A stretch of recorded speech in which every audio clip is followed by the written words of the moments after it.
Ayaw na mayon mo si Duterte, demonyo, muadtog impierno, nga mo pagkabatayan na adto sa dito sa impierno nga na ikayo way katapusan, sunugon siya.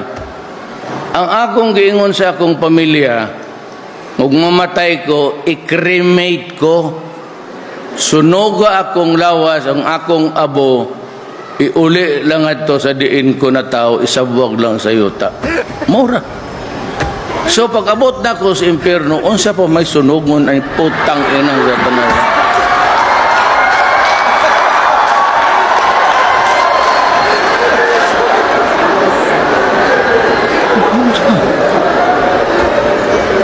Ini katubag na ako ni San Pedro.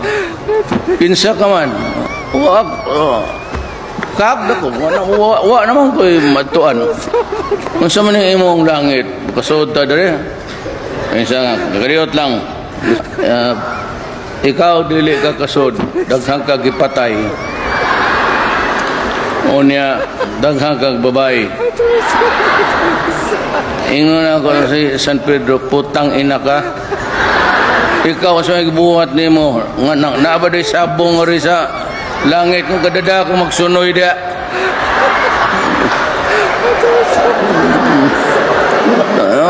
Di ko ni mo pasudlong, si patirang ko na yung manok.